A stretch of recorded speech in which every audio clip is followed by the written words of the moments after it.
All right, good evening, everyone. Good evening, good evening.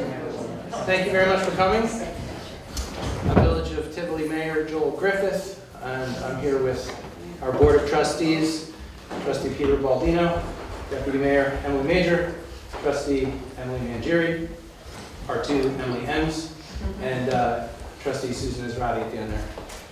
A couple PSAs before we turn to our topic for the night. Winterfest is going to come back in a more robust post-pandemic fashion, and it's going to be Saturday, December 3rd. So Santa's on the fire truck, the horse and carriage rides, the wagon rides, and getting all the businesses together to promote the village. So Saturday, December 3rd, and while we were talking about how cold it's going to get, Trustee Israti has a little announcement. Yes, you all have been generous with your coats so far for the Rotary Coat Drive. Because I haven't been there the first week, I'm going to extend it for another week. The coats will be distributed at the Methodist Church in Red Hook on Sunday. I think it's the 7th or the 6th.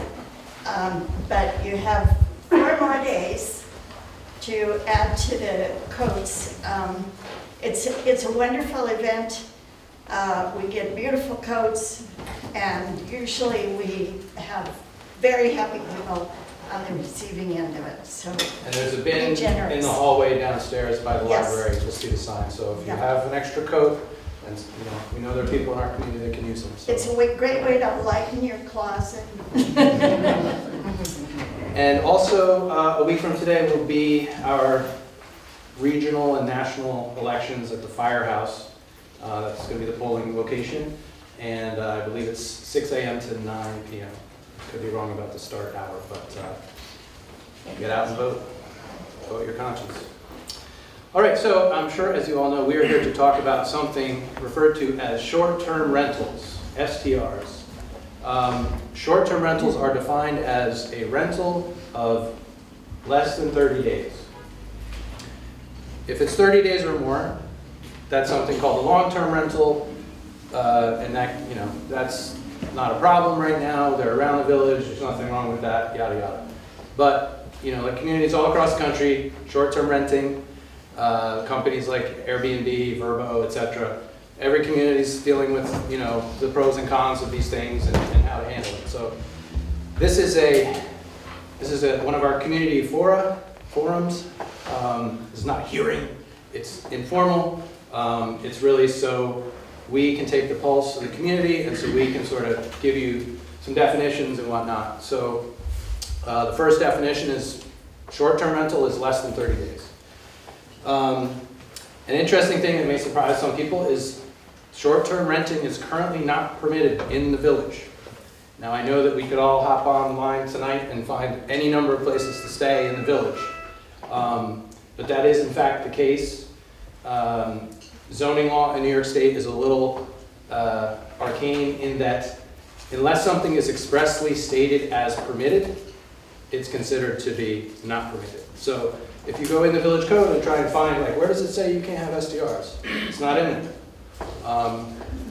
One of the things would be for us to actually decide what we want to do as a community, write a law, then it'll be very clear. But even without that, they are currently not permitted. Is there a definition for short-term rental? Yes. Less than 30 days. Less than 30 days? Yes. And a couple of the things we have, in addition to tonight, and we'll be talking about this beyond tonight, no decisions are getting made, this is about information. But we are taking written comments. When I sent out the notification about tonight, on the 20th of October, I think we've gotten about a half dozen. We're going to keep that open until the end of Friday, 5 o'clock. So if there's someone who didn't get here tonight that who wants to share their thoughts with the board, and if any of you think of things after tonight, send me an email and just put STRs in the subject, please. And I've been talking about this with everyone all week, trying to really find out what's going on. And a couple things have come up that we should all understand. So here is our village zoning map. If you've never studied this, it's quite fascinating. Someone once pointed out that Bart Simpson is in the middle of this, and now we can never not see him in there. He's got his arms out and he's covered in measles. So, but the reason I bring this up is that in some of the preliminary conversations I've had with people, they say, well, residential districts and business district. But something I want to point out in Tivoli is that there is no district in the village, including our 2 business districts, which are the GB, which is like Broadway, and the RB, which is out on 9G. Even in those districts, a single-family home is a permitted. There's no part of the village where people aren't residing. So, as some folks, maybe haven't noticed, there are a lot of businesses on Broadway, but there are also homes there as well. So I just want people to keep that in mind. Like some communities, unlike some communities, we don't have the luxury of like, this is our business district and this is our residential. We're basically residential and we're all mixed up here in Tivoli. All right, so that's about that. And trustees, are there any sort of opening things? Shall we proceed? Okay, so standard Tivoli democratic rules. Please, raise your hand. I will call on you. Everyone's going to get a chance to talk once before anyone gets to talk twice. And please try and keep your comments to 3 minutes. And please address the board so we don't get into too much of, Lisa and Ethan are yakking and we're sitting up here. So, okay. So with that, the floor is open and we're really glad you came. It's just great to have you all back in the room after the pandemic to help us decide how to best govern our village. So thank you. Yes. Okay. Hey everybody. So I'm the new owner of Tivoli General. Don't know if everyone knows that. And I'm speaking on behalf of a local small business. We are in favor of short-term leases. I think without tourism in a small town would be a bit of a struggle to survive and be open as much as we want to be for the locals as well as the community, the visitors. So yeah, I understand the argument of there being too many, but I don't think not letting them is the answer either. So if we can find a happy medium of having a percentage of rentals to percentage of residents would potentially be a good compromise.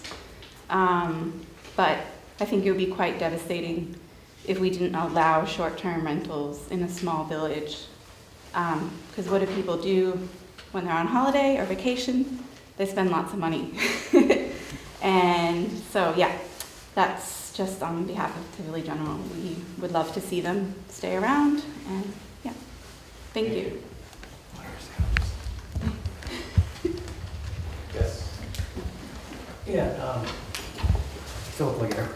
My wife and I, we have an Airbnb listing on Montgomery Street, and we've been doing it for probably about 8 years now, I think, close 7 or 8 years. And, it's just a small cottage behind our house. And, and mostly we host Bard parents, bringing their students to look at Bard, or coming to visit their children at Bard, or people coming to attend events at at Bard, the Fisher Center. And what I think it really provides to visitors is to really get, they get to stay where their children are living. Like many of their students are living in rentals, apartments in Tivoli. So it gives the parents a chance to stay right where their children are living, and also other visitors a chance to really experience what Tivoli Village life is like. And they patronize when they stay with us. We give them a full recommendation, full listing of all the businesses, the restaurants, and other attractions in the area. And and I don't know, people just love staying at our house. And they don't cause it. We've never had any trouble. We've never had anybody who was disruptive to neighbors or. So my point is, I'm in favor of short-term rentals. Obviously, I'm not in favor of short-term rentals when it's like being run like a hotel, like a, what I mean, it's like, unhosted. I'm in favor of hosted, short-term rental experiences versus unhosted. Yeah, thanks. I'm glad you bring that concept up because some of these definitions in every community who's writing legislation about this, hosted, unhosted is one of the big things. So I'm glad you introduced that because I forgot earlier on. So explain. Okay, so hosted would be some version of it might be the owner of the property. So I'm just going to use Phil because he offered. Yeah. So Phil and Liza live on their property. They're there whenever their guests are there. And that's hosted. If they left town for 2 weeks, less than 30 days, and they rented out their house, that would be unhosted because they're not on the premises while their guests are there. And a lot of people find that this issue sort of cleaves into two piles where if it's hosted, presumably Phil's going to make sure that his guests know where to put their garbage, aren't having a rager at 2 in the morning, aren't parking in the neighbor's driveway. Like there's a whole set of challenges and problems that tend to come with some of these unhosted SDRs that hosting may sort of just take care of. So that's, have I explained hosted, unhosted? Okay, great.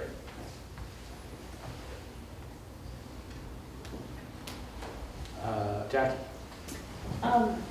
Yeah, I would just say that, back in the early days of Airbnb, we sort of gleefully put our house on there, and whenever we went away on vacation, we'd rent out our house and didn't do anything other than like kind of clean a little bit.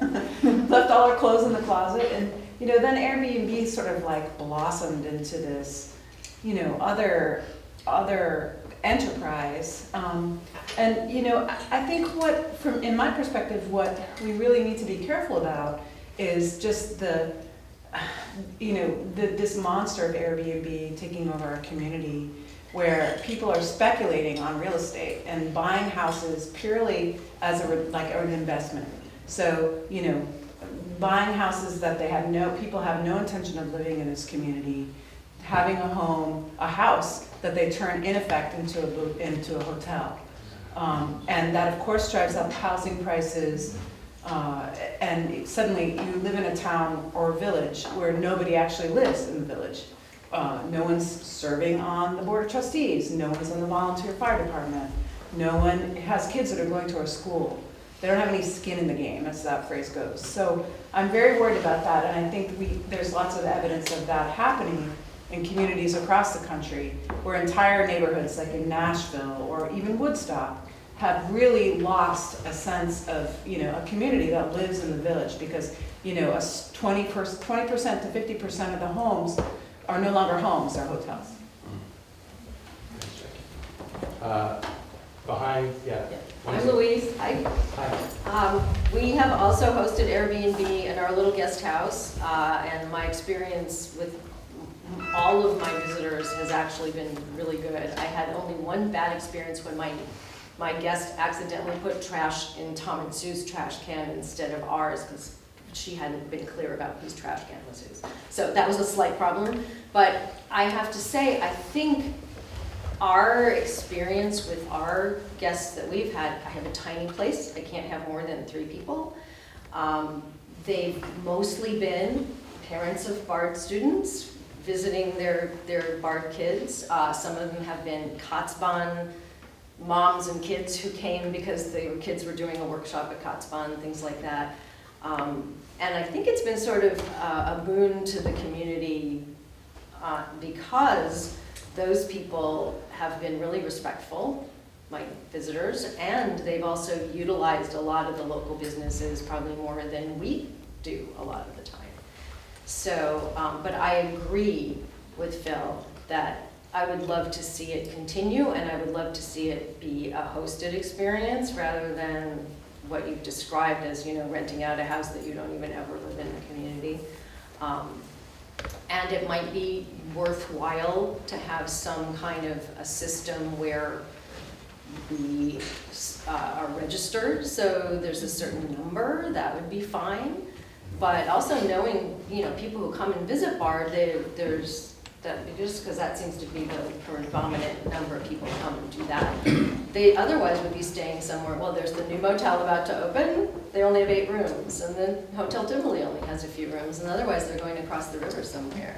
So I think we can do this without losing the rural character and the community of Tivoli and keep it a comfortable thing, I hope. So, thanks. Yeah.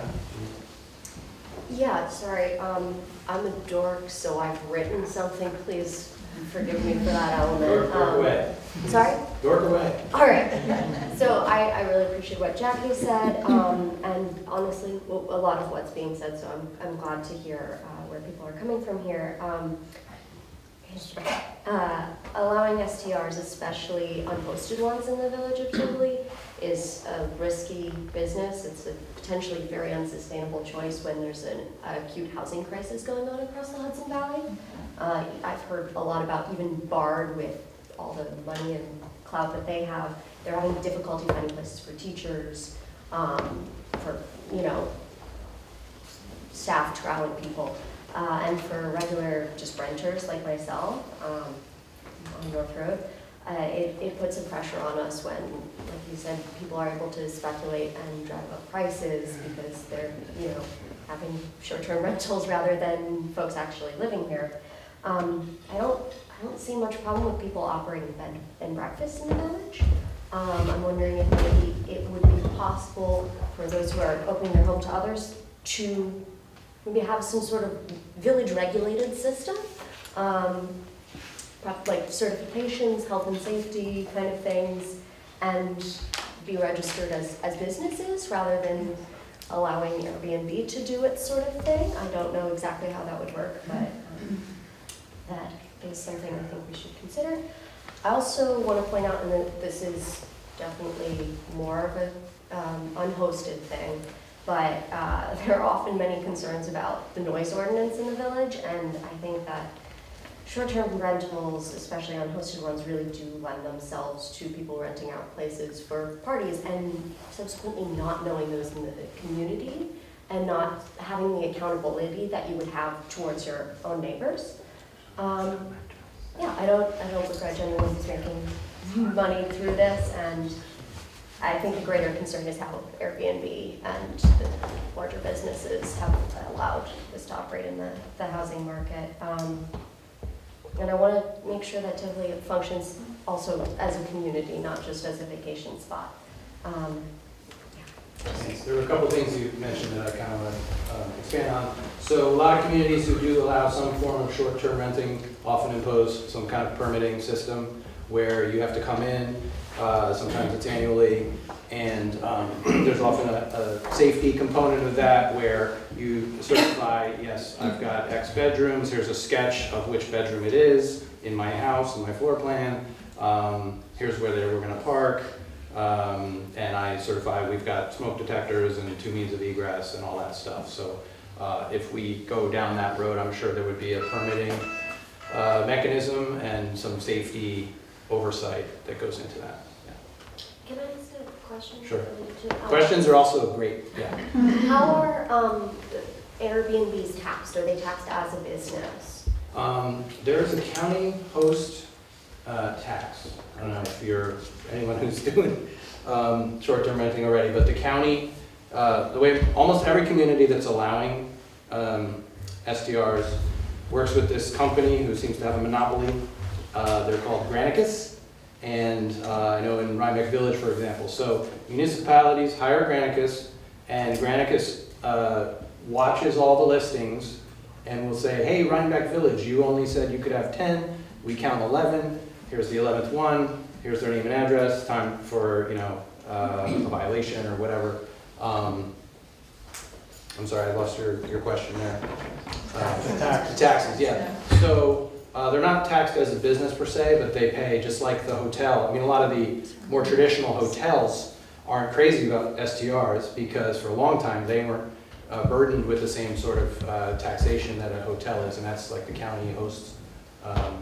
There's a fee per bed that the county collects from all lodging. But the county, not the village. Right, yeah, wouldn't come to the village, yeah. Larry? Yeah, this is just for information. I'm just learning about this. So It seems like people are trying to figure out a way to allow people like this gentleman to be able to do, you know, hosted housing, but really want to avoid, and I think I'm in that camp, you know, corporations coming in, buying houses, causing all the problems that have been described. But we're surely not the only community that's facing this question, so I'm just asking you whether there are neighboring communities that have already tried to find a compromise, and could you just give us some information about what's possible to meet those two, I don't think Yeah. conflicting, but maybe complementary. Yeah, I mean, certainly, you could go home and just Google, you know, short-term rental, and every, you know, I don't know how many thousands of communities there are in this country, but they're all working on this. They've either done it or are in process or are about to do it. So there's all sorts of templates around of what different communities have done. Almost everyone in here, in addition to being a Tivolian, is also a citizen of the town of Red Hook, though perhaps not the village of Red Hook. The town of Red Hook did their short-term rental law last year. Yeah, It took them several months. There was a lot of public engagement, and they ended up with something. It's a little different than, I think, what would fit Tivoli, insofar as the town is a much larger geographical area, and you have, you know, densely inhabited hamlets like Upper Red Hook, Annandale, etc. But then you have, you know, big open spaces, a couple houses on the road, so the needs of like noise and things are very different. So they ended up with different rules in different zoning districts. And, you know, Tivoli's pretty much whatever part of this village you're in, it's like the other part. So I think we're gonna end up with something more of like a one-size-fits-all sort of thing. Yeah. But there's a lot of other laws already out there that can be looked at, that we can look at. Maybe we can come back to some of your questions. There are a lot of hands, so thank you, and we're gonna get to everyone. John's been waiting in the back there. Yes. Our wife and I moved into our home over 30 years ago into what we thought was a single-family residential development with people living there, taking care of the properties. There are long-term rentals there, which I know this isn't what it's about, but the village hasn't really policed those long-term rentals. So how's the village going to police the short-term rentals any better? That's my question. I have to agree with that. I agree with that. That's a good question. If there's any problems with anything going on in the village, come tell us, because we tend to enforce stuff. So, you know, please, seriously, I'm not making light of your comment. No, but I'm also hearing agreement here as well, Joel. Some people in this, near me have said, made agreement, and maybe some other people have as well. It may feel like there's, you know, groups of consensus floating through the room, but, you know, we're gonna listen to everyone, and nothing's getting decided tonight, so. But again, So let me if we're not speak to your question, policing John. The long-term rentals, now you gotta make sure that the short-term rentals are following the rules as well. Okay, well, putting aside the long-term rentals, because I don't know what your complaint about those that we're not doing is. However, over on the short-term rental side, all these things get listed online.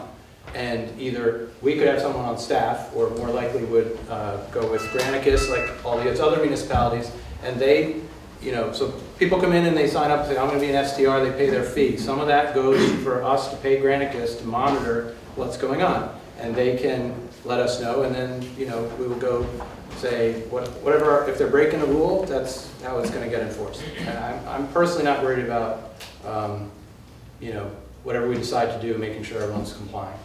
But that's how it would be. Because it's all online, you can just look it up and see what people are advertising. So it's easier than a lot of other problems in the village where, you know, as soon as you show up, they stop doing it, and you say, well, you know. So ladies are pretty clever at that. Masha? Hi everyone, my name is Masha. I live on Broadway, and I also own a business along with my co-founder here, Jillian, on Broadway as well. It's called Thrift to Fight. I have quite a few thoughts about this, so I hope I can phrase them as succinctly as humanly possible. First of all, I'm a renter. I don't own property. I live alone, and I have, my income only allows me to rent this particular property. You can address the board too. Yes, I'm so sorry. Go ahead. I'm talking to the board. Hello, board. Yes, so I have a small apartment, and it costs me just as much as it cost me 4 years ago when I rented it. I had lived in different places in the village before that. I am extremely concerned about losing that place and about losing this village as a home to me, as the only home that I currently have. I cannot return to my country, I cannot leave the United States, and I have nobody else, no family living anywhere except here, all of the found family that I have. The reason why I'm concerned is because I have heard firsthand and have been attempting to help a lot of friends in this town in a crisis of a very certain kind. It's the people that have been living here for a long time who are renting and who had their residences sold and then been absolutely unable to find rent for any amount of money, period, hard stop. These are people, one of these people's names I'm allowed to disclose. I asked her specifically, her name is Stacy, and an experience that she's had previously I would like to relate. She's not feeling at the moment, not feeling well at the moment, so she's not here. She will write a written statement as well, but she asked me to relay that she has been in many months in the process of trying to find a home with a very hard deadline of having to move out of her current rental, and she has directly reached out to several owners of buildings in town, residential buildings, who she knows for a fact, and I know for a fact, have Airbnbs at the time, and she has not gotten any response whatsoever, or denials, but mostly no response. This is, as Anna said, there's an acute housing crisis. Obviously, I'm sure everybody knows, Kingston and Hudson have been struggling with this for a long time. Those are big cities, bigger than ours for sure, we're a village. But the housing crisis is so acutely clear here as well. As far as a business owner take, I would like to say that ever since Thriftify opened in the bleak midwinter of 2022, on January 13th, when most businesses aren't open in town, we have been able to sustain our business with paying rent and paying ourselves and paying our employees. Obviously our business is very specific. We get clothing donations, so there's not a lot of overhead to cover. I understand that. However, I do want to highlight that most of our customers, I don't have the exact percentage, but most of our customers, regular ones especially, are villagers, or people from Tivoli and their families and their friends that come to visit and usually stay with them. And getting that support from the village and realizing that that providing something that is useful to people who live in this village is a great way to sustain a business on Broadway, something that was doubtful to me in the beginning before starting it, has been a big deciding factor in my position against short-term rentals that aren't bed and breakfasts, and against rentals that are not against the rentals that are hotels. So yeah, that's pretty much it. Thank you. Thanks. Chad is waiting. Yeah, I have one thing I wanted to present to everyone. So my wife and I have this small furniture bookstore that just opened on Broadway. And one thing for many of you to understand, if you're not familiar with Airbnb, is that there's a rating system. We've traveled many places and used Airbnb. You do not want to mess with that rating system. We do our best to make sure that we do everything that is asked of us to get our good rating. People will refuse you if you have a bad rating. So any of the people that are in this room that do Airbnb are probably looking at that very closely. Within our business, in the short time that we've been open, we opened in June, many of the people that we meet are barred parents that are staying in town in Airbnbs, people at Kotzbahn that are here for events and whatnot. So just to know that it is bringing a lot of, we're pro Airbnb, but it's bringing a lot of business in town, but the backside of it that you don't see is it's a very rated system where people can understand who's coming to stay with them. You know, it's not just like, here's some wild kids, you're not gonna, if they have a rating of 2 and they've had a party in another place, you're not gonna let them in your house. So you don't want them to destroy the things or the property or upset your neighbors. So just to understand that there is a rating system there that's in effect and in play. Do you know if the other companies like Verbo, they have similar things? Yeah. Yeah, oh yeah, yeah. It's Airbnb, it's like There's a issue whole, with Kleenex and Band-Aid and adhesive strip, right? There's like the brand, but we also use it generically, so just want to be careful. Airbnbs is, kind of works both ways there. Tina? So when I said I agreed with the other comment, it was more so of identify, being able to, how are you gonna identify the short-term rentals, like, because people have things going on that are not known until somebody comes and brings it to attention. So is there gonna be something in place that's gonna monitor that, or maybe more about this company that will monitor that? Or is it gonna be on the residents to basically tattletale on their neighbors if something's going on? How many are gonna be able to, it's the amount of them, because we know that long-term rentals work great, but now there's so many that also contributes to the housing problem that we have. I mean, the development, the houses are going for an absurd amount of money over there right now, and they're being short-term rentals, the ones that I've seen. So we bought our house over there, we've lived here forever, but we bought our house over there a couple years ago. We could not touch a house over there at this point, like, it's so bad. I know somebody that's looking, they live in the development, they wanna buy something, they can't buy something down the street because they need something bigger, but people are coming in and buying those houses and then doing the short-term rentals, so. Short-term? Yeah. So how do we make sure that it doesn't become so big that we lose the housing for the residents? How to stop it from driving up the housing shortage, driving up the prices. And the big thing is the safety. Well, another thing, the taxing, like, make sure that if it's gonna be allowed, how is it gonna be taxed? Is it something that, you know, a not person that doesn't have the ability to have an Airbnb, a short-term rental, but somebody that does, they shouldn't be paying the same taxes, even if it's this Dutchess County thing, like, what's the difference between somebody who doesn't have the ability to have that versus somebody that does have that income? And then safety.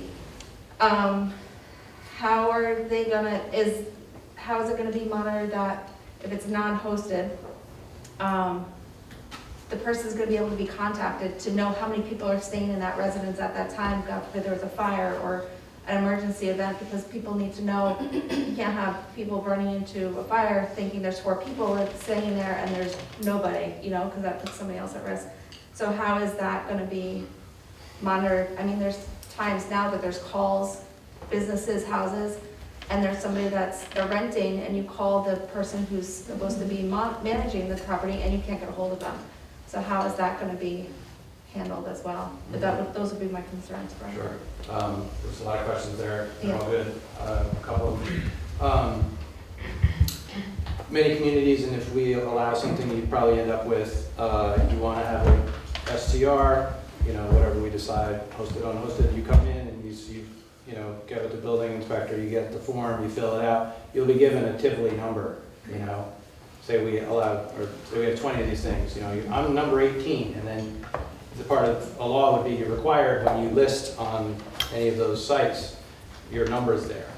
And so that's how you can get tracked by either Granicus or, you know, if we had someone in-house. I mean, I think that's unlikely that we have the bandwidth to also monitor. Depends how many end up, you know, if we allow them, but someone will be checking, you know, and then they'll say, oh, there's a listing in Tivoli and they don't have one of these Tivoli numbers. You know, red flag, go shut them down. So, safety, you know, people who do STRs, you know, hopefully they're talking to their insurance company, because that's a whole other thing, another expense for them. If you're doing that and your insurance company doesn't know and something happens, you're gonna be in a bad way.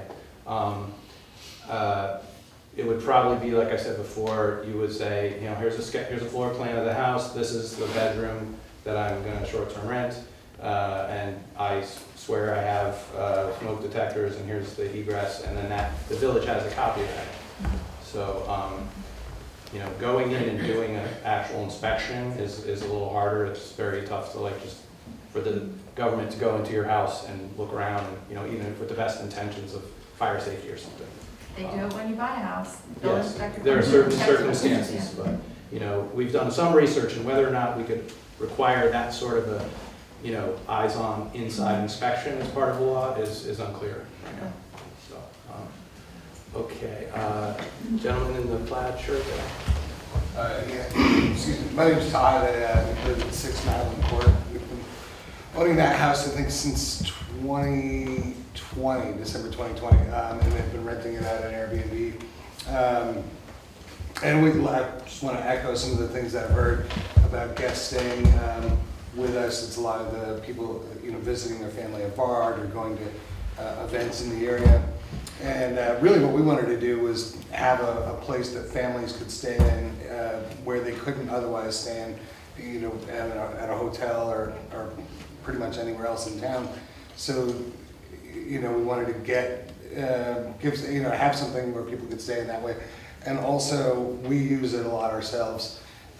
We try and come up here at least once a month, and I stay here all summer, and we bought it for ourselves, but rented out a little bit to make ends meet, basically. And I think I look at Airbnb all the time. I count like 20 in the whole town, so I don't know if it's a huge problem right now. And I hear a lot of the concerns, but is this a solution looking for a problem? Or is it really a problem right now? I would say, just generally speaking, because I am the village complaint department at the office, there are not a lot of complaints about all those nightmarish things, like cars blocking the driveway, noise, garbage, da-da-da-da-da. But, the clerk and I have been getting phone calls every week from people who want to buy houses in this village for the purpose of, unhosted STRs. So in that sense, I think we're threatened with a big problem right now. So that's the answer to your solution, looking for a problem. We don't have those little problems, but I think, and we've looked at other communities that have been hollowed out, and I, for one, would hate to see that happen in the village. I will say that, the whole country, we see the macro problem that we hear about this all the time. The country simply doesn't have enough housing. We need to build more. Yeah. But do we want to build more here? I don't know that people would want that either. So, and we do want to have the money generating or going into small businesses in this community.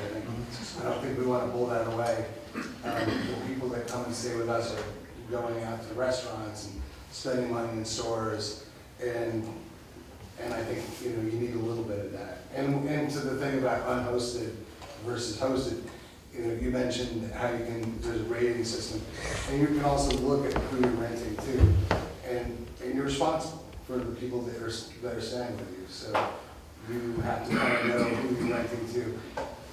I don't think we've had any problems in our place with people having parties or anything like that. So I don't know how common that is in other places, but it hasn't come up with us in 2 years. Yeah. Well, you're sort of you're here, you're at this meeting, you're paying attention to the community. If we were going to have it unhosted, that's certainly much better than some of the people that are calling. And in some places, these are corporations, and so that's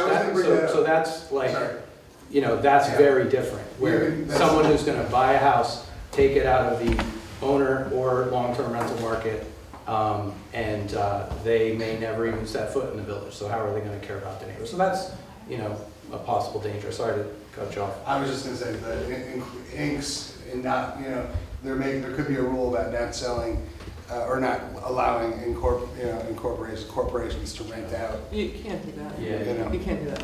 People buy them as an LLC all the time. It's their business, it's their right to be able to do that. They're incorporated, they're not a corporation.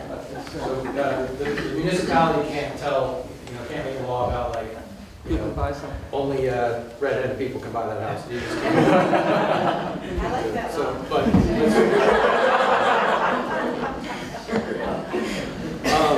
there's a residency requirement for my job. Yeah. And your job. But yes. Yeah, I just wanted to, all of the concerns that have come up today about affordability, housing stock, safety, to me, that's a big differentiation between hosted and unhosted. And the unhosted properties are where you tend to have these issues.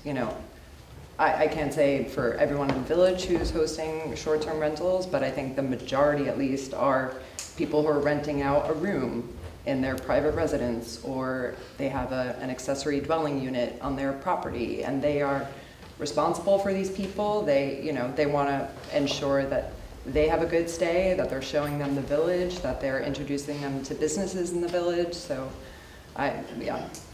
So personally, I'm for short-term rental for hosted properties. Yes. Yeah. Hi, I'm Judd. I live on Broadway for the last few years. I just actually had a question more about terminology, because I think a few people have said that they have questions about short-term rentals but are in favor of bed and breakfasts. Yes. And I know from looking at the zoning, you know, as it exists, it seems that for both like principal use and approved special use, bed and breakfast is in the zoning code. So I guess, could you maybe explain the difference between bed and breakfast and STR? Because it seems unclear to me. It is very unclear. Glad you brought it up. So Tivoli has for years in our code had a permitted use called bed and breakfast. We also have hotel and motel. Hotels are allowed in the GB, motels are allowed in the RB, out on 9G. The difference is motel generally doesn't have a restaurant in it. That's sort of the distinction between the two of them. Bed and breakfasts, currently our code says they're allowed in all districts except the LC, which is the water conservation, this green stripe over here down by the Hudson. There's only a couple of mansions down there. But in all the other districts, they're permitted by special permit, which means you go to the planning board, you go through a site plan review process during which they'll say, do you have enough parking, give us a site plan, what's the room layout, which rooms are for the host and which are for the guests, so the fire department knows that stuff. And it also says that is only allowed in a primary residence owner occupied. So it's hosted by an owner in their primary residence, and they can have up to 4 bedrooms. So a lot of communities who are doing work on this kind of a law have looked back at their bed and breakfast definition and either said, let's get rid of this altogether, it's confusing. Something we've talked about over the last few months as well. I believe the town of Red Hook just did away with that because it's essentially a form of short-term rental. So I'm not sure if I've clarified that for you. We currently have something called bed and breakfast, and if we move forward with something about STRs, that definition would probably get changed, altered, scrapped, because it's just like a label. You're still renting for less than 30 days to people, right? Yeah. Well, another possibility would be to work on to roll short-term rentals into a bed and breakfast situation, which would make them regulatable, and we could really think of, and it would be saying like, look, this is a business, in fact. Right, so what Emily's suggesting is we could say, hey, we're not going to allow STRs, but we allow bed and breakfasts. So that's your STR, but it comes with, you go to the planning board, you get a site plan, and it's a business, right? So, Julia? Yeah, So I wanted to, a couple things. One, I'm a real estate broker, and I have lots of clients who want to buy upstate, and who would, I personally don't deal with any investors necessarily. I get all my people from word of mouth, so they come from friends of friends, and then the investing part of it is not my group, so I don't really handle that. But I do have clients who want to rent short term to help pay their mortgage, to help pay their taxes, and they're always asking me about it. I send them to the local municipality and get their own information and make their own choices.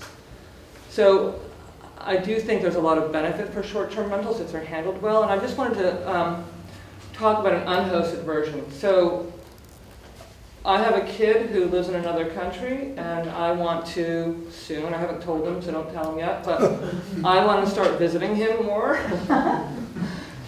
And I'd like to be able to go for like 2 weeks and rent out my house for a couple weeks and help offset the cost of me going on that trip. And I've thought about this, you know, it's not like at Phil's house, for instance, where they're on the property. I just live in a little tiny house. But I think there are ways to have an unhosted house hosted, or at least have a caretaker that's assigned to it, that's within a certain amount of miles or blocks or something. I'm lucky I have friends on my street, and I've already bribed them with Halloween candy, so, and some wine, and they said they would watch my house if I went away. But that's another way, just like that somebody, so, let's say I rent out my house and Bill's in charge of it, so, yup. And so, you know, if something goes wrong, obviously I'm gonna, whatever, but if something did go wrong, he would be the point person. So I think that there are different options for that, and I think, it's been said before, but Andrea said it as well, like having the benefit of people being able to kind of come and interview a community is real. And it adds value to our life here to have people come into it. It helps support all of our restaurants and small businesses. And for those of us who've been here for a while, I've been here for 31 years. So I'm still like a newbie here, but this place was quiet before.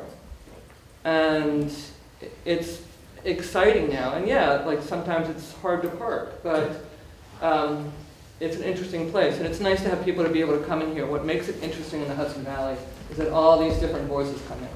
That's it. Thanks, Julia. Samantha? Hi, I'm Samantha. I've lived in the village with my family for 13 years.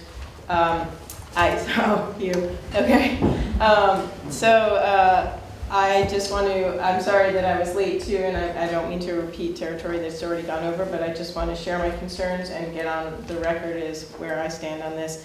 But I want to echo what both Tina and Masha said, you know, that I'm very concerned. My family would never be able to afford Tivoli now. We would never be here. My husband and I are both writers, we're artists. This community thrives on its artists and writers. And you know what? If we allow too many of these unhosted Airbnbs in, it's not gonna happen.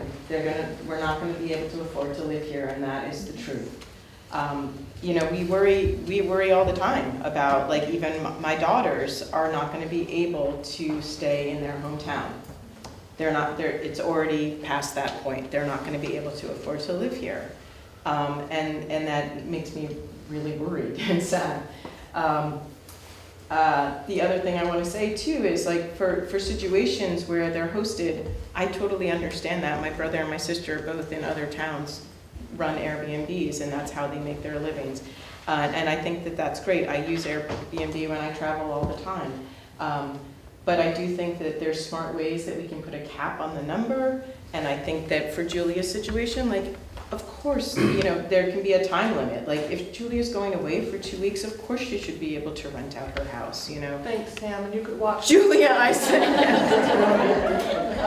But I am very concerned about people who don't live in our town coming in and setting up businesses. And the other thing I really just want to say is this is such a tiny piece of land. They can do it on the other side of Curly Corners. They can do it on Kid Lane. You know, it's like, we're really talking about the tiniest little parcel of land. And I want visitors to come to our town. I want them to enjoy all that we enjoy. I want our small businesses to thrive. But I don't want to do it at the cost of, like, you know, my kids not having school friends in the town anymore because nobody can afford to live here, and there's just a bunch of weekenders coming in and driving up the costs that make it so that this is not a place that is actually alive anymore, and it's only alive with cash. I'm just thinking, you know, if anyone else wants to do this, maybe we should all just get together and build a hotel. We can all be partners. A motel.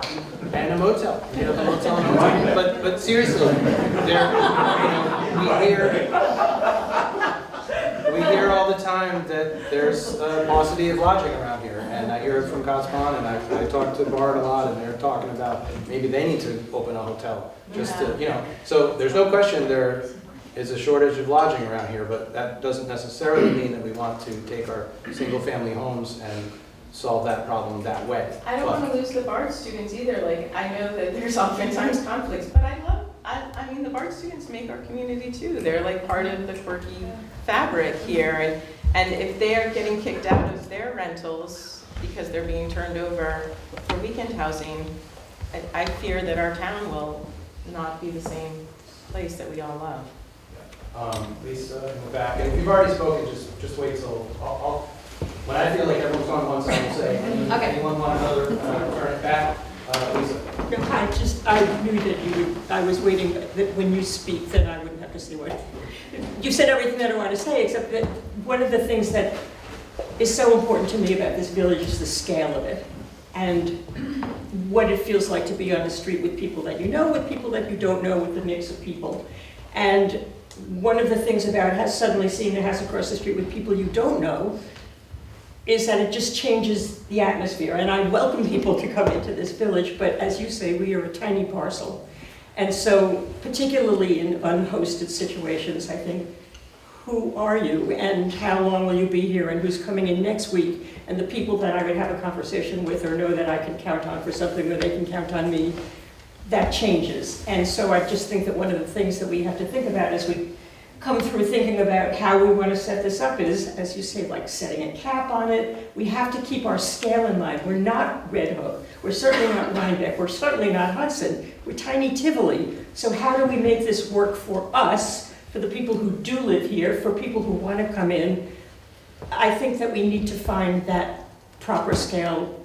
And then, I mean, this is happening, right? I mean, things like this are going on right now, so you can't just say, no, we're not going to look at this, but it has to fit us. And it's not the same as another village, it's what's going to happen here. That's what I'd like to look at. And I keep forgetting to mention this. So Village of Rhinebeck, they've done their law, they did it a couple years ago, and they have a lottery, and they only allow X many STR properties in their village per year. I think it might be 20? I think it's 17. 17? I think. What a strange number to end up on. But so These are unhosted. Unoccupied. Yeah, so unhosted. They have a lottery every year. So you may get it one year, and then you don't get it the next year. And from people I've talked to, that is one of the several mechanisms to dissuade the investor crowd. Because if they're not, they're going to invest. And if they can do it the first year and then they can't the second and third, and then maybe they get lucky the fourth, that's going to turn them off. So, yeah. Yes. Hi Jillian. everyone. I'm Jillian. I live on Broadway. I also have Search to Fight with Masha. Well, first, one thing is I rent from Marty, and I know that when I got my lease last year, Marty was deciding between me and my partner. My partner teaches piano lessons also around here, and between us and someone who lives in the city and would come up maybe once a month would probably be a really great low-maintenance tenant, more than me and my partner are probably. And so I'm grateful. I know that there are landlords in this town who care about renting to students and to people who work and live in this town and are committed to this community. And I think that there are two sides of this conversation that seem to be weighed evenly, but we're talking about people's ability to learn, study here, go to Bard, contribute to the arts, and be doctors, and all these different things in our town, compared to talking about people's side hustles of people who own multiple properties and people who have businesses. I also have a business in this town. Something I also wanted to mention, Emily, you talked about changing, or the definition of Airbnb, of bed and breakfast in Tivoli, and I think something else that I'm really interested in exploring is if we were to, dig into that definition and maybe expand upon it with changes going forward. We could also talk about Americans with Disabilities Act compliance being a factor in Airbnb, so that we can welcome all visitors here, because right now with Airbnbs, it's just whatever state the house is in. So if we want to talk about actual inclusivity in this town with visitors, that could be something that could benefit a lot of people who want to come here. Thank you. Linda. I'm Linda. I'm relatively new here. I live on Elizabeth. I'm from California. The smaller towns in California right now who are struggling with these problems also are passing on to short-term rental occupants. The smaller municipalities are requiring short-term rental operators to pass on to visitors what's known as like a transit tax that the visitor themselves pays, and it goes to the municipality for things that enhance the quality of the municipality. Have you thought of doing something like that, or can you do something like that? In that way, the visitors who come and impact our parking a bit and restaurant crowding and whatnot are also paying to make our place better for us as well. We have to look into whether we could impose some sort of village fee tax like that, but it's a good point. I mean, they could do it in California. Yes. So I'm a new resident. I bought a student house, so in some ways I'm part of the problem, and yet I don't plan on leaving ever, and I have 2 kids who I'm raising here. I want to say that I'm a little concerned about the senior population, and just that I know a lot of seniors supplement their income by doing Airbnbs, and I just wanted to say that it would be nice to have a provision that if you're a senior in town and you need supplemental income, that maybe there's leeway in the restrictions and that you're able to do that. And it's not regulated in terms of a corporation or something like that. And yeah, I think, just equity. I'm sure that, Todd wants to maintain his investment, but maybe we can all kind of peacefully coexist. But yeah, just tamp it down because it's getting out of control. And yeah, of course, the managing of the student housing in terms of trash would be really nice. So if the corporate crowd are so wealthy that they can buy this and it's so lucrative, why can't we have some structure? I mean, I don't fully understand how the Airbnb thing tax works, maybe I missed that, but all of a sudden if your property is worth so much that you can do that, why wouldn't the assessment skyrocket and your house be worth double what your neighbors are paying because you have this business that's run there? Wouldn't that be a detriment or a discouragement to the corporate crowd? I mean, is that a logical thing? I mean, sock to those guys, right? I don't know the answer to that. I mean, that's the big discourager of New York State, right? I mean, it's a thought. Something else about this village is we are still economically diverse. Interestingly, for years, Tivoli always qualified as like poor enough that we qualified for this whole series of grants, and which was nice. We did well with that. But the income level has raised. We just left last year. There are more affluent people moving to the valley and also to the village, and Tivoli is no longer qualifies for those grants, which is very interesting. I think, personally, I like economic diversity, and there's a lot of people who've been here a long time who could never afford it. I think we've heard that now. I know that's true for me. I'm supposed to live here to be mayor. Allowing someone who's here to rent a room to make some money to, cover their taxes or something, there's a sense in which that might,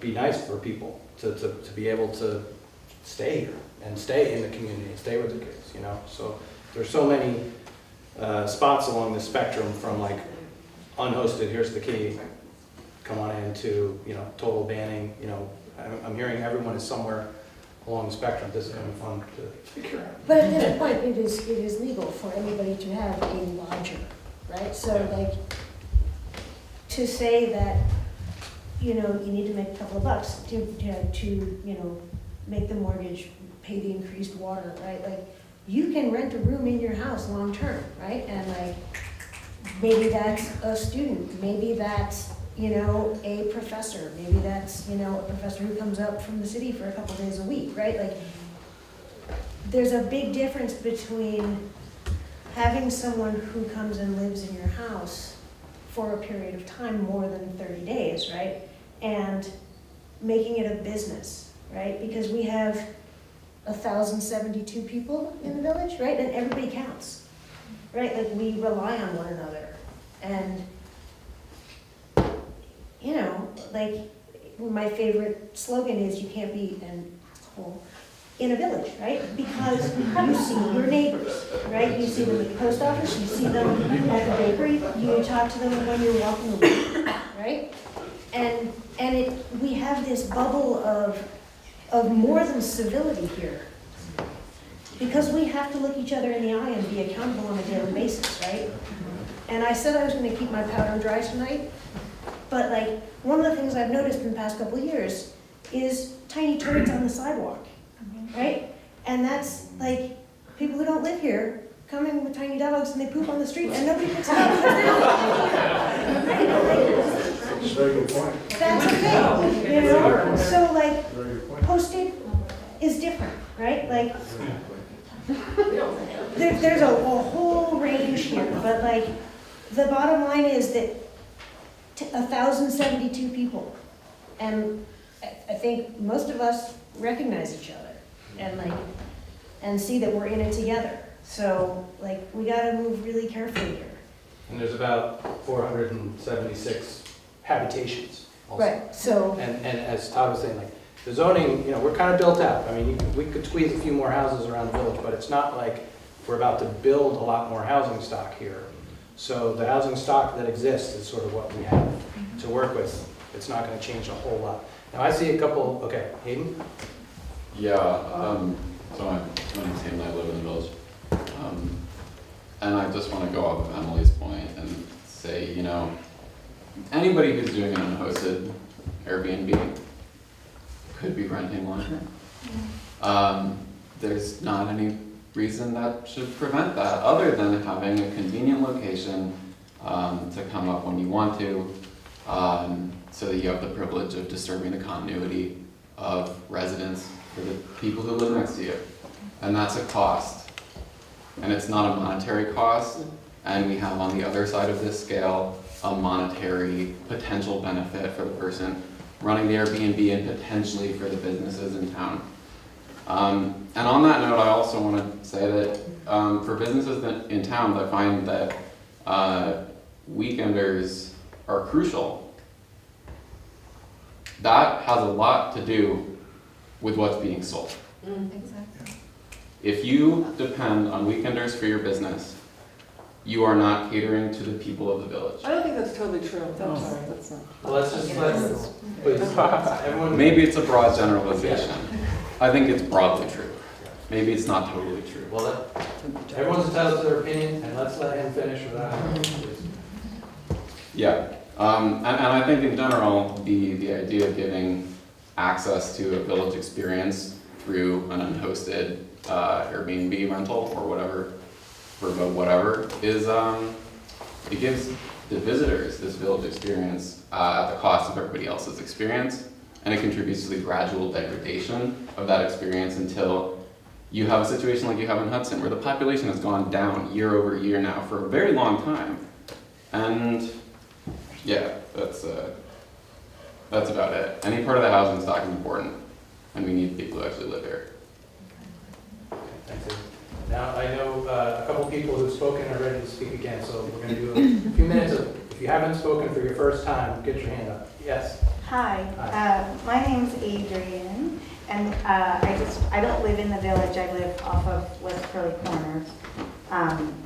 But I wanted to just sort of echo what Jackie said originally about like Airbnb, whether it's actually Airbnb or just like the notion of it. Back in when it started, it seems like, and the idea of like of only doing hosted ones, it seems like the solution is possibly nestled in the language of a hosted experience, which seemed like what it was originally about. And that, like when I think of the warmth of Tivoli Village and the businesses and the like residents and vibe on the street, I think there is like a sort of incredible natural resource here that is sort of sharing this little town. And like, I also think like, so I'm firmly in, I think hosted ones are an option and unhosted are a monster waiting to happen.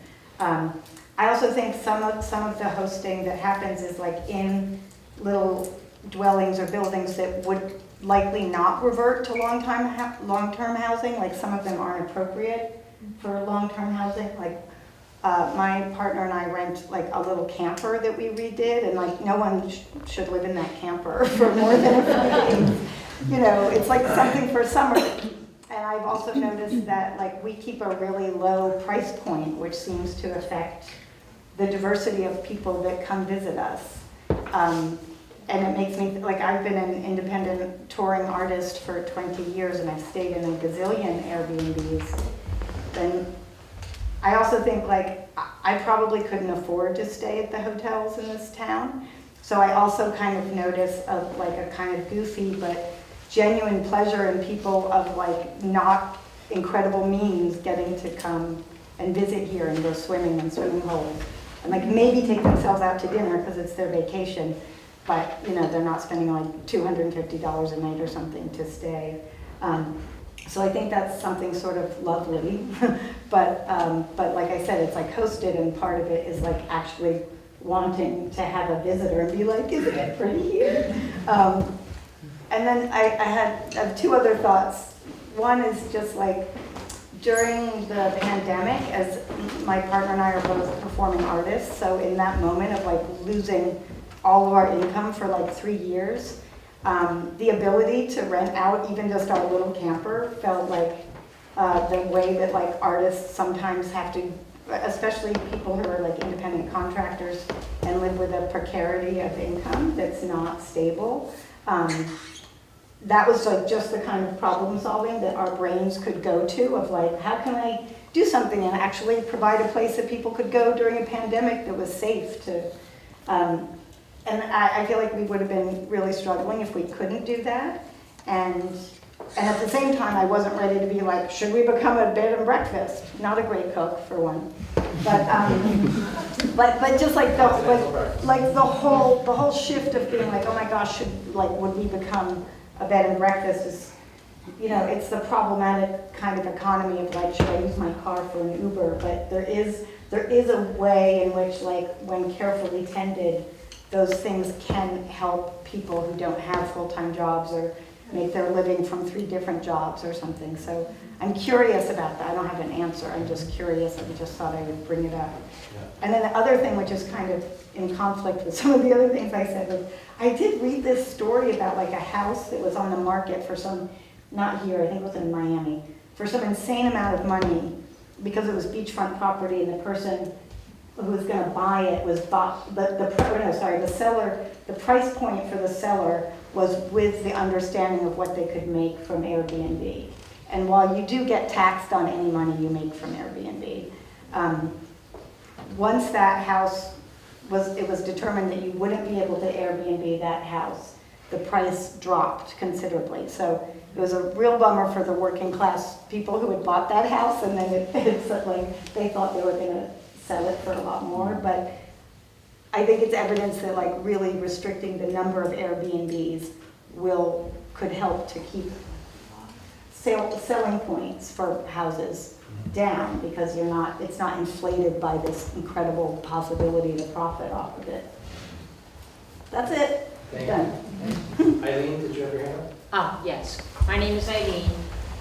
So I have a question that is, as the law stands now, we don't have a law or we do have a law? Like, can Julia head out of town and rent it out and be as protected as Philip is with his rental? Like, as it stands now, we don't have any enforcement. I'll explain this again, and even I, as a layperson, am like, this is kind of weird. So, zoning is, if it's not expressly permitted, it's considered unpermitted. But then, so we don't have anything. I mean, STR, that language has only been around for a decade or something. It's like some of our code is older. We don't have it in there. Bed and breakfast, that's an old concept. That's in our code. However, I've been over this with the attorney, and it's not allowed right now.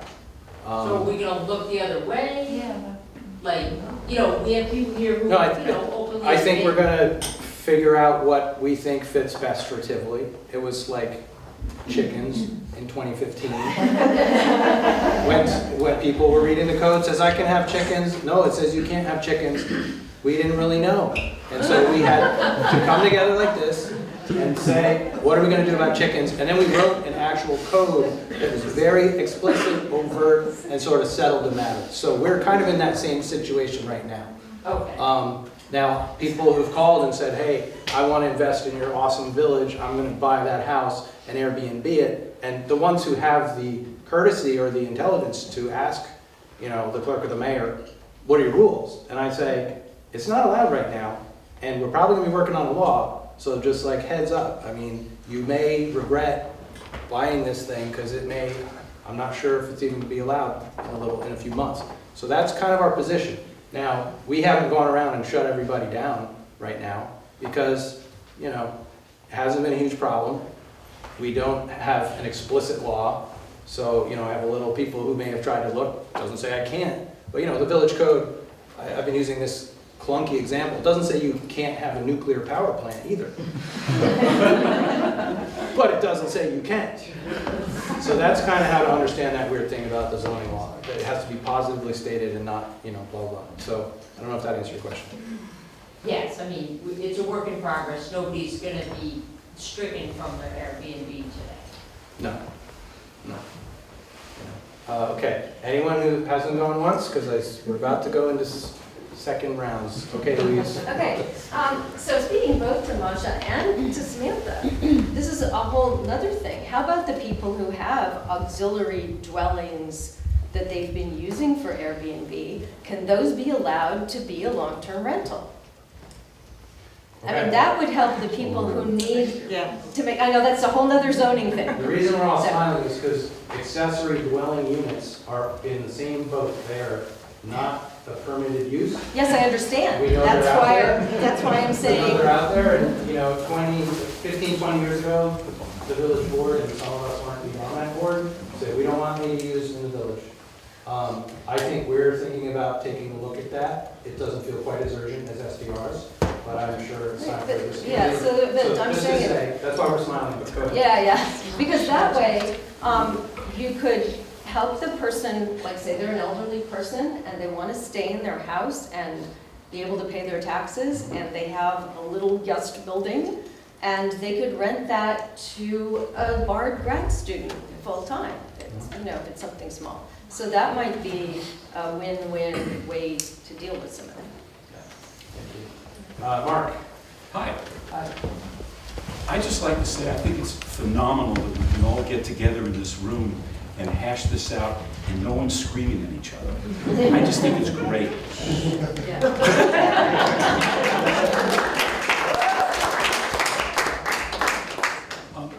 Going forward, there are so many examples all over the country where there are problems with an academic institution in a small town eating into housing stock, students not being able to get rentals within an hour of where they're going to school.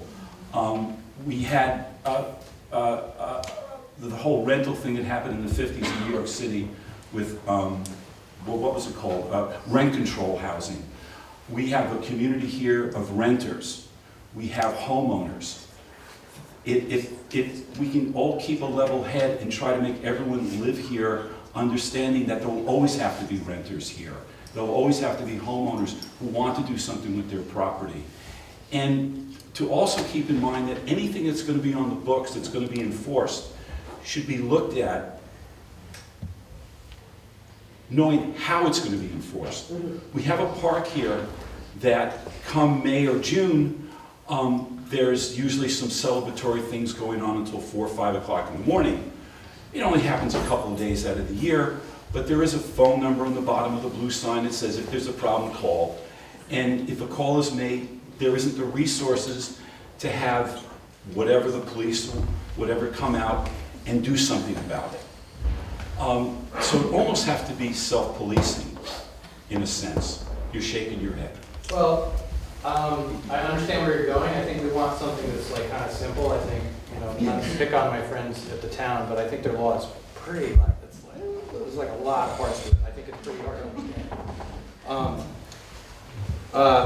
You know, enforcement of things, it's true. Like, your laws are only as good as the enforcement. And then it's also true, as much as we can follow our own rules that we've set as a village, great.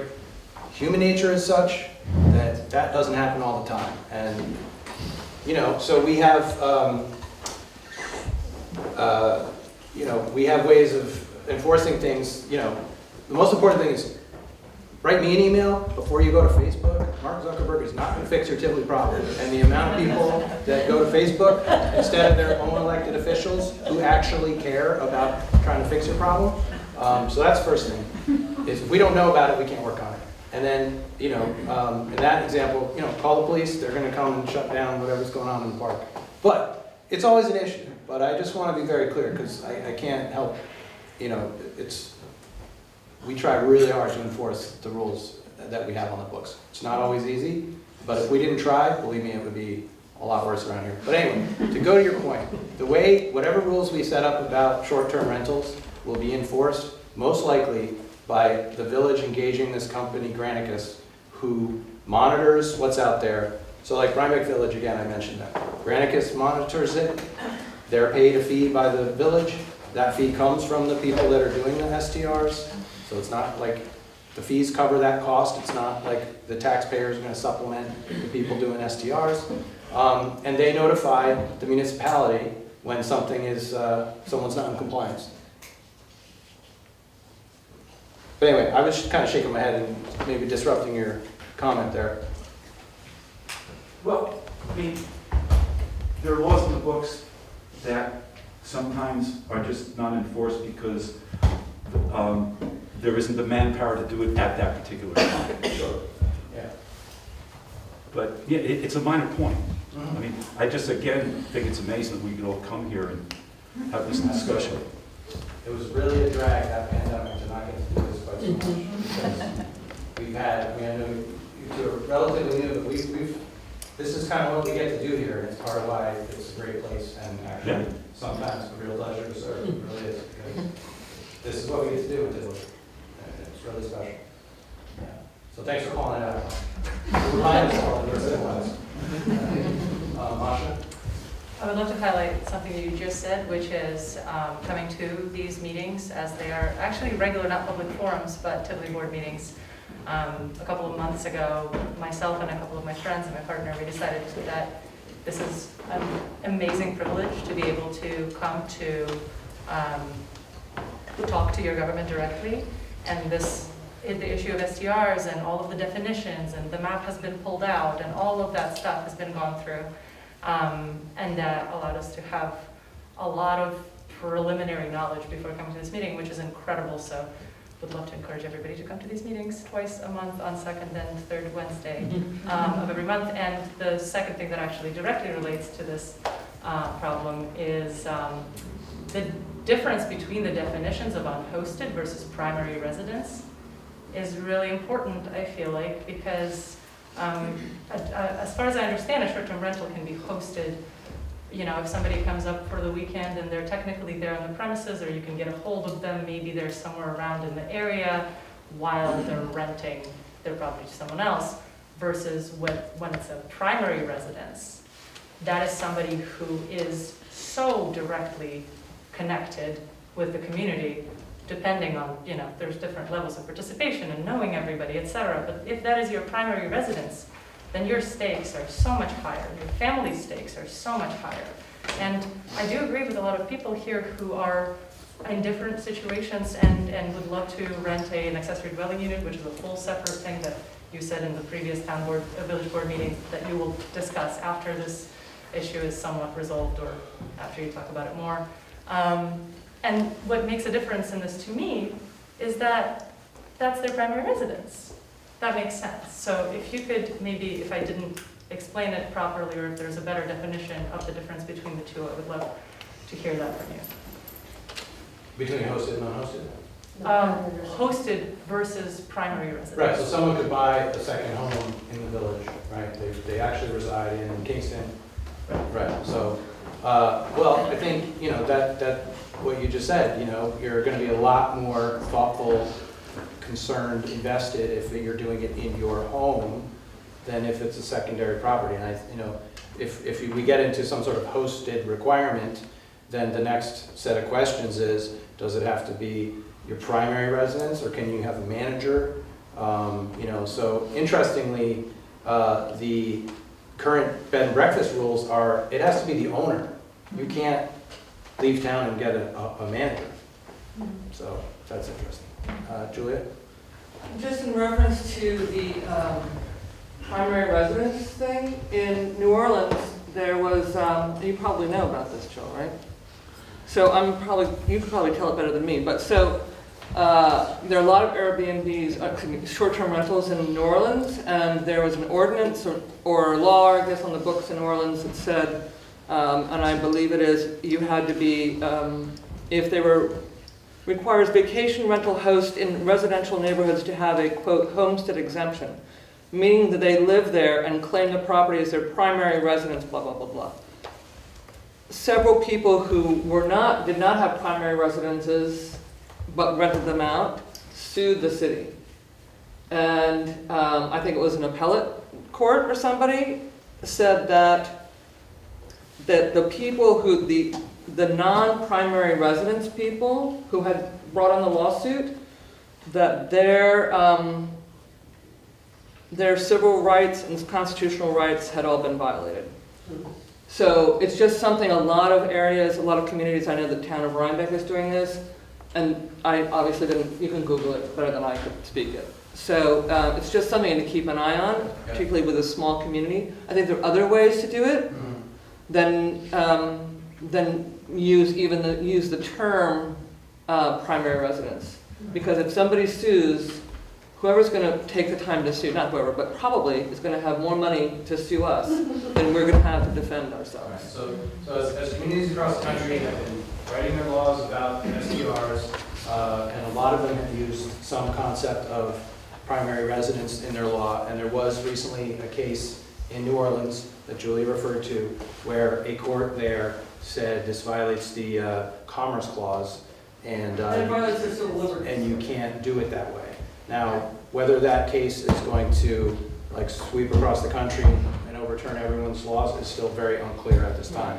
And as some of them are looking at that, they've already, the municipalities who want to sort of achieve that are working around finding different language or different mechanisms to avoid this thing that became a problem in a lawsuit in Louisiana. Yeah. So. And 2 other states, I can't remember which ones. John, did you? Yeah, I mean, the people here who have talked about their experiences at Airbnb all talk about the positives, the respectful owners, the respectful guests, but we all know that that's not an absolute guarantee. I would just like to recommend that the board, most definitely, if we're going to have this, then let's have it be hosted, so that the person that is making the money off of the rental has some skin in the game, as people have said, with the community. Because again, not every B&B host is going to be a good host. Not every B&B STR host is going to be a good host, and not every STR owner is going to be a good owner, right? So. Sure. Thanks, John. I saw a hand. Ready? Yeah, all I wanted to do is echo Louise about the importance of looking at the accessory dwelling units. I think it's a great thing. Keeps the density in one place so that we're not like, gobbling up extra properties around, and it would help someone like me tremendously to be able to do long-term. Yeah. Without feeling like you're like, I hope no one sees this. Right, right. Well, sometimes there are phenomena that get going, and then the government's like, oh, well, we better look at this and I see make them the law. both So, in there were lots of chickens in Tivoli in 2014. So, in all seriousness, sometimes the legislation that we really ought to tackle kind of presents itself to us, and I think STRs is hot, ADUs is probably right behind, chickens are good on that. Yes? My name's Adrienne T. Do we know how many unhosted properties there are in town right now? Like, is that not something that, like, to avoid being sued, we could just grandfather in and say? I'm not worried about a lawsuit. We don't even have a law yet. Right.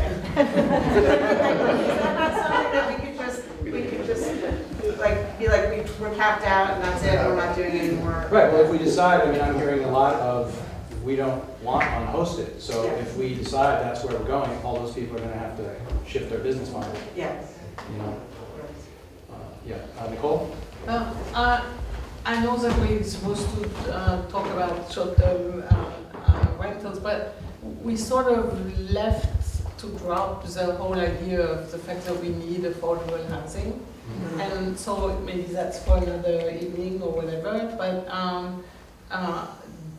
is there an effort to try to solve that? Obviously, we're not, it's related to what we're talking about, but since the prices seems to go up, the more we have short-term rentals, is there any kind of initiative in the village to worry about that? Well, I think we're aware of it, and I think we're worried about it. You know, there are certain things that, you know, a village is so small and can't sort of incentivize certain things the way like a big city or a state who can like, we're gonna build that stadium, we won't charge you property tax for 10 years. Like, you know, that's the way you get stadiums built. And they do similar things for housing. There's not a positive initiative from this village government to try and like create more affordable housing, but certainly it's been shown that you let a lot of STRs penetrate an area, prices go up for rent and ownership. And just on an historical note, Tivoli 25 years ago was 500 people and 250 domiciles. And Al Treza, a lawyer up the road, and the current mayor, who I think was Woody Neese, got together and they created housing for 500 people between the condos and the development off of Woods Road. So there's precedence. Get to it. Yeah, but I heard a staggering statistic the other day, it's something like 30% of Tivolians are actually living below the poverty line. So, like. Can you say that again? It's like 30% of Tivolians are living below the poverty line. So like, yes, the top end is going up, but we still have a lot of people here who are not reaping the benefits of a booming downtown, right? Like, so, like, it's not the role of government. Here go my public office days are done. I don't think it's the point of government to provide subsidies for businesses beyond things like sidewalks and infrastructure, and making sure that we all subsidize the businesses by keeping up our homes, right, and like making this a charming community, which we do by being nice people, right? Like, we are all supporting the local businesses by doing lots of things every day, right? And like, it supports us. We're supporting ourselves, and a byproduct of that is that we have, businesses. But like, the community is more than the businesses. The community is the people. And I'm done. Anyone who hasn't gone, Deborah, you have. I'm really curious about how one would do the calculation, if there's a certain number of STRs and a certain, how you would calculate for this size town, what that would be. You go from what we have and we want to maintain that, or I also really did like the idea about that lottery every year as a way of discouraging, corporate investors from coming in and finding a way. I don't know how you select that number, but communities like Rhinebeck Village have, and so I certainly call Gary tomorrow and say, right, how did you come up with 17?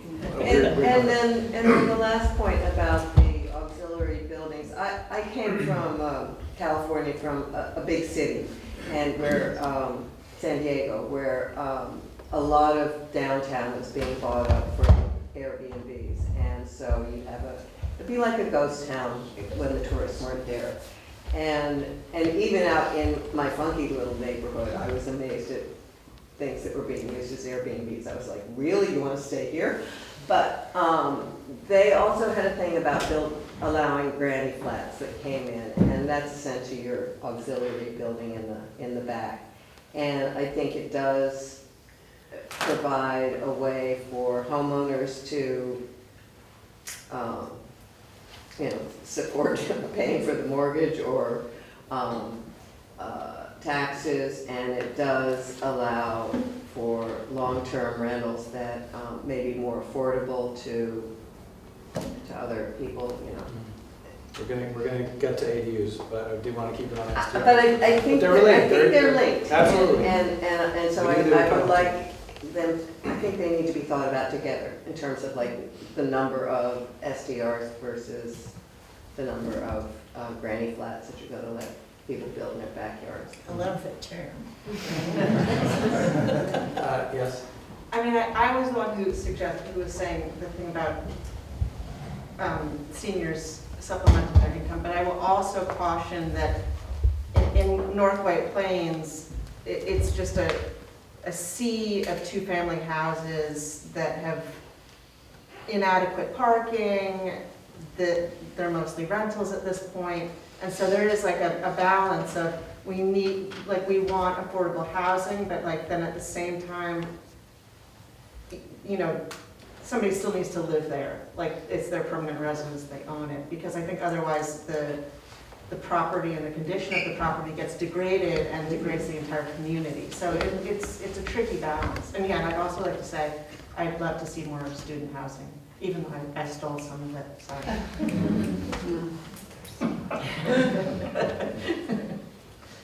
Nuance. Anyone else? I always know when the meeting's done when every other comment isn't about whatever the comment. I can't remember if it was a water tower, but at the end Matthews was like, I'm playing at Taste Buds. 7 o'clock. So, sort of last call, yes, Hayden? Yeah, I have another comment that's not about STRs.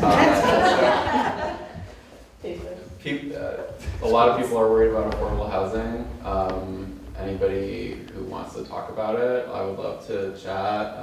We're trying to do like community discussions kind of regularly to talk about this kind of stuff. There's a lot of stuff that we can investigate that's not about what the government has to do. There's community land trusts, there's a lot of options that are available. And if it's something that you're worried about, let's do something about it.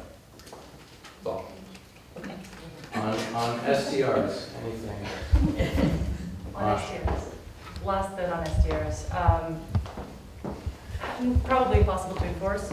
I'm going to leave that up to you. I would like to express a strong feeling that if you have a place that can be rented as a long-term rental, it is a benefit to the community to rent it as such. Don't know how to enforce it? Think that would be swell. Thank you. Yes. Slowly winding out of this, so we are taking written comments through Friday at the end of the day. The next steps, we are going to have an awful lot to chew on, thanks to you, and that really does help us do a better job at whatever we end up with, so your participation is critical, and it's just really great, and I want to second what Mark said about us doing it in a civil way. It's always good. Yeah, so we're going to probably work on this for a number of weeks and try and come forward with a piece of legislation that hopefully captures a lot of what we heard tonight. That process, in case you don't know, we like in the village here to make a distinction between our community forums and then hearings, because hearing is actually a legal term. Anytime we write a local law, it requires a public hearing. There's always a public hearing, but that is like a specific thing. And on some of these tougher topics, chickens, cannabis, and STRs, we like to do a forum first because it sort of helps shake loose a lot of things, so then that actual legal public hearing that comes when we're putting forth legislation is sort of a bit more streamlined and more useful. So thanks for your participation, and have a great night. Thank you.